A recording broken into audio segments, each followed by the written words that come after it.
আপনারা বসুন, দয়া করে বসুন। বসুন, দয়া করে বসুন। আপনারা বসুন সবাই। ধন্যবাদ। স্নেহের ছোট ভাই পার্থ। বিসমিল্লাহির রহমানির রহিম। শ্রী শ্রী জন্মাষ্টমী উদযাপন পরিষদ বাংলাদেশের দ্বিবার্ষিক সম্মেলন উপলক্ষে আয়োজিত আজকের এই অনুষ্ঠানের সম্মানিত সভাপতি জনাব প্রদীপ চক্রবর্তী, অনুষ্ঠানের মঞ্চে উপস্থিত বাংলাদেশ জাতীয়তাবাদী দল বিএনপির সম্মানিত স্থায়ী কমিটির সদস্য জনাব আমির খসরু, উপস্থিত চট্টগ্রাম মহানগরের মেয়র ডক্টর শাহাদাত, উপস্থিত আমাদের বাংলাদেশ জাতীয়তাবাদী দলের সহ সাংগঠনিক সম্পাদক এবং সাংগঠনিক সম্পাদক জনাব শামীম, জনাব হেলাল সহ উপস্থিত শামীম হেলাল সহ উপস্থিত নেতৃবৃন্দ এবং আমার সামনে উপস্থিত সম্মানিত আমন্ত্রিত অতিথিবৃন্দ, আসসালামু আলাইকুম। আপনাদের সকলকেই আমি জানাই আন্তরিক শুভেচ্ছা। হিন্দু ধর্মাবলম্বীদের ধর্মীয় শাস্ত্র মতে কৃষ্ণপক্ষের অষ্টমী তিথিতে জন্ম নিয়েছিলেন হিন্দু ধর্মের প্রবর্তক শ্রীকৃষ্ণ। হিন্দু ধর্মের অবতার শ্রীকৃষ্ণ প্রায় ৫,৫০০ বছর আগে মথুরায় এমন এক সময় জন্মগ্রহণ করেন যখন মথুরার ক্ষমতায় ছিল অত্যাচারী নিষ্ঠুর শাসক কংস। শ্রীকৃষ্ণের আবির্ভাবের পর ধ্বংস হয় স্বৈরাচারী রাজা কংস। প্রিয় উপস্থিতিবৃন্দ, গত এক দশকেরও বেশি সময় ধরে বাংলাদেশেও কংসের মতন এক নৃশংস স্বৈরাচার জনগণের উপরে জগদ্দল পাথরের মতন চেপে বসেছিল। দল, মত, ধর্ম, বর্ণ নির্বিশেষে গণতান্ত্রিকামী বীর জনতার গণ অভ্যুত্থানে গত বছরের ৫ই আগস্ট বাংলাদেশ ছেড়ে পালায় সেই কংসরূপী এক নৃশংস গণহত্যাকারী স্বৈরাচার। প্রিয় উপস্থিতিবৃন্দ, স্বৈরাচার পালালেও গণতন্ত্র কিন্তু এখনো সংখ্যামুক্ত নয়। অন্তর্বর্তীকালীন সরকারকে ব্যর্থ করে দেওয়ার ষড়যন্ত্র কিন্তু ক্রমাগত অব্যাহত রয়েছে। পলাতক স্বৈরাচারের যে দোসর, এরা নানা কৌশলে পুনরায় কিন্তু মাথা চাড়া দিয়ে ওঠার অপচেষ্টায় প্রতিনিয়ত লিপ্ত। জনগণের প্রত্যক্ষ ভোটে নির্বাচিত জনপ্রতিনিধিদের দ্বারা জনগণের প্রতি দায়বদ্ধ সংসদ এবং সরকার যতক্ষণ না গঠিত হবে ততক্ষণ পর্যন্ত কিন্তু গণতন্ত্র ঝুঁকি মুক্ত নয়।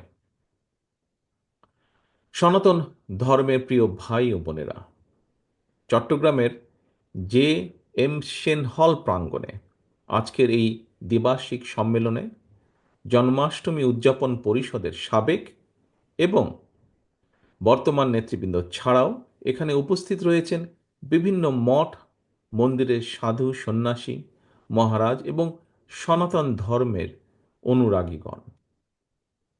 এই অনুষ্ঠানে আপনারা আমাকে যে আমন্ত্রণপত্র দিয়েছেন সেখানে ১৫ লাইনের যে আমন্ত্রণপত্র, এই আমন্ত্রণপত্রে আপনাদের উল্লিখিত দুটো লাইন আমি আপনাদের মাধ্যমে বাংলাদেশের সনাতন ধর্মের অনুসারীদের উদ্দেশ্যে কয়েকটি কথা বলতে চাই।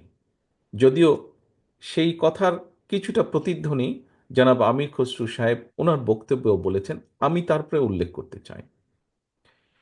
সেই চিঠিতে আমন্ত্রণপত্রে লেখা আছে, গত ১৭ বছর সংগঠনটিকে রাজনৈতিকভাবে ব্যবহার করা হয়েছে। সাধারণ সনাতনীরা সেটি এখন বুঝতে পেরেছেন এবং নতুনভাবে এই সংগঠনকে পুনর্গঠন করার সিদ্ধান্ত নিয়েছেন।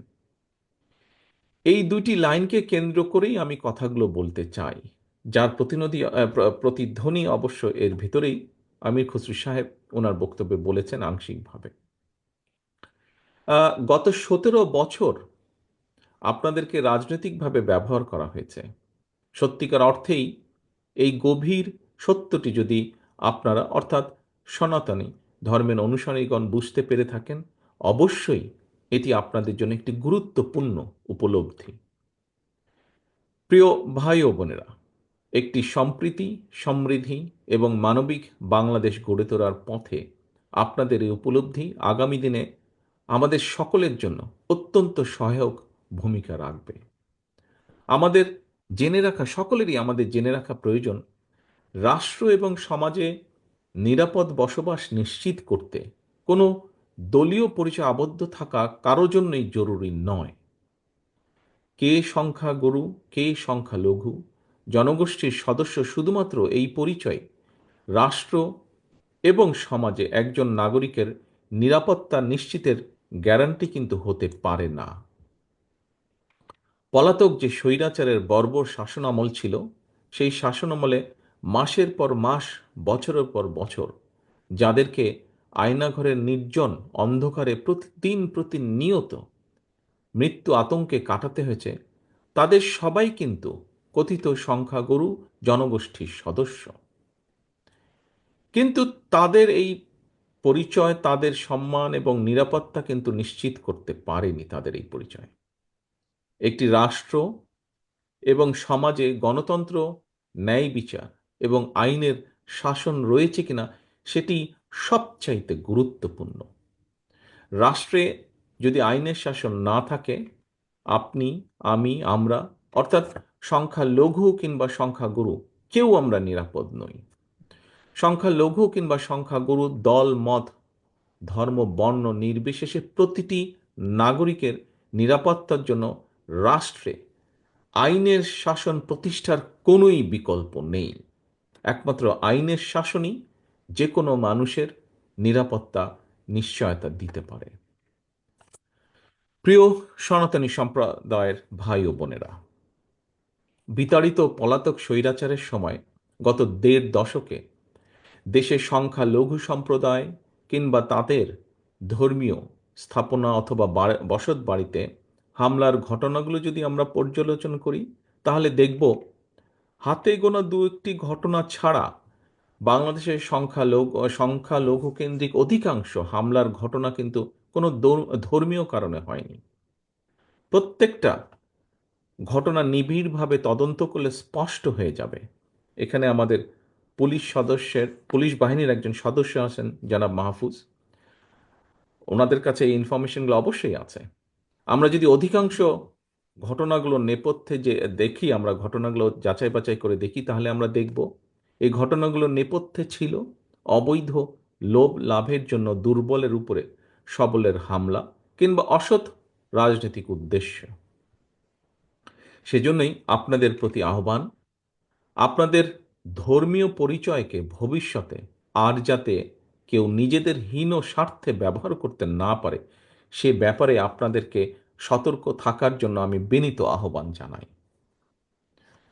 সংখ্যা লঘু কিংবা সংখ্যাগুরু এটি কোনো একটি দেশের জনসংখ্যার চরিত্র বৈশিষ্ট্য নির্ণয়ের জন্য কেবল একটি শব্দ মাত্র, এর চেয়ে বেশি কিছু নয়। এই বাংলাদেশে ধর্ম বর্ণ নির্বিশেষে বাঙালি অবাঙালি, বিশ্বাসী অবিশ্বাসী কিংবা সংশয়বাদী, বাংলাদেশের প্রতিটি নাগরিকের একমাত্র গর্বিত পরিচয়, আমরা বাংলাদেশী। এই বাংলাদেশ আপনার, আমার, আমাদের সবার, বাংলাদেশের প্রতিটি নাগরিক সকল ক্ষেত্রে সম অধিকার ভোগ করবে। এটাই বিএনপির নীতি, এটাই বিএনপির রাজনীতি।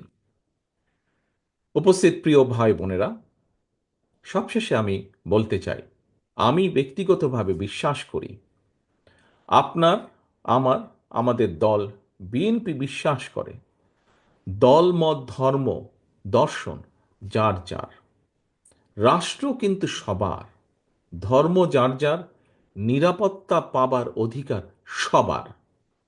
সুতরাং একটি নিরাপদ বাংলাদেশ গড়ার জন্য আমাদের সবার সামনে আগামী জাতীয় নির্বাচন একটি বড় সুযোগ।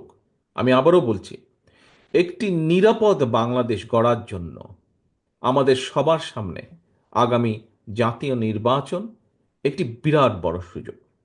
এই সুযোগকে কাজে লাগিয়ে ধর্ম বর্ণ নির্বিশেষে সকলের জন্য একটি নিরাপদ গণতান্ত্রিক দেশ গড়ার জন্য বিএনপি আপনাদের সমর্থন এবং সহযোগিতা চায়। পরিশেষে আবারও আপনাদের দ্বিবার্ষিক সম্মেলনের সাফল্য কামনা করে আমার বক্তব্য শেষ করছি। আপনাদের সকলকে আন্তরিক ধন্যবাদ। আল্লাহ হাফেজ।